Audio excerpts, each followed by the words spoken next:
Marvin Harrison Jr. is working out over our right shoulders, I suppose, here at the Woody Hayes Athletic Center on Wednesday night. We got done talking to him tonight because we wanted to find out what the extent of that right ankle injury is. Nathan Baird from cleveland.com, along with Stephen Means and Andrew Gillis. And, Ryan Day had said, very matter-of-factly on Tuesday, is he going to play? Is he a full participant this week? Yes. Just a very short, and Marvin Harrison Jr. come back in the game against Notre Dame and played. But he certainly tonight indicated that it's not nothing. He said it's good enough to be able to play through. But, Stephen, do you expect that this is something that could limit him, at least against Maryland, and possibly beyond that? Maybe. But also, he said last year he dealt with an ankle injury, and he probably should have won the Biletnikoff, so maybe not, But he said this one's worse. He said this injury is worse than the one that he suffered last year. That is true. I'll say no, but I'm on alert. And it's because, anybody watching this video knows what Ohio State's history is with star players getting hurt. You go, Jackson Smith-Njigba, as of last year, where it was will he play, won't he play? And every time we saw him, it felt like things got worse until he finally shut it down. You can go back to Nick Bosa in 2018 and how that derailed a defense that was already struggling. Now you lose a guy who's now one of the best defensive players in the world. That only compounded things. Now, I understand all the worry, and I don't want to back fans off from that until they see Marvin Harrison play football and see that, okay, he's hurt, but this is going to get better, because the last two times we saw situations like this where arguably the best player on Ohio State football's team got hurt, it derailed a season, and there's no way to sugarcoat that right now. So those are the bad signs. Those are the bad things we've heard. But here's the good things. He's over there working out. He was available to us for interviews. If that alone should tell you that he's going to play Saturday, and they think it's going to be fine. It's just a matter of at what point is he. At any point, does he return to 100%, or what percent does he have to play at? And he didn't want to put a number on that. He was very vague about that. It was, hey, it's good enough to play on.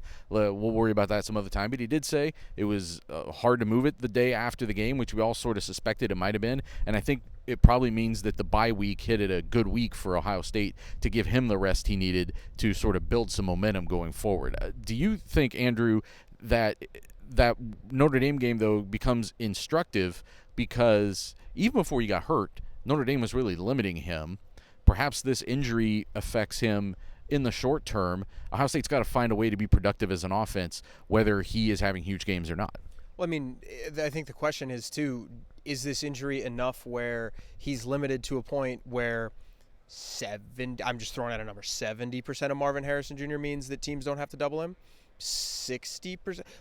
What's the number there, and what's the level that you get to where defenses look at him and say he's hobbled enough to where he's still really good, but we don't need to send the entire defense around him? So I think that's what I'm curious about. And you mentioned, is this a thing that can get better? Ohio State's bye week came at a good time. I think we can say that, after the Notre Dame game, you feel really good about it, especially with Marv. All right, great. Now you're in it. You have 8 straight regular season games in 8 weeks. That's a lot. And you worry about a re-injury risk. You worry about kind of wear down there. You're playing Maryland and Purdue in the next 2 weeks. Maybe that can get you a second half where, Marv can sit on the bench a little bit. Maybe that can get you some time away. But if Ohio State makes a Big Ten championship game, they're going to play 9 straight games in 9 weeks. That's a lot. And so when you talk about Marv coming back from this, it's not only what is he at now, it's what is he at moving forward. How do defenses react to this? There's a lot of moving variables here and a lot of moving pieces where you can look at and say this could change, I think, how defenses play Ohio State if it is enough to limit him. Now, he's still going to be really good. If he's on the field, defenses have to be terrified of him. I'm just curious to see if he's hobbled in any way. Do defenses maybe switch it up a little bit because they're not as concerned as they would be?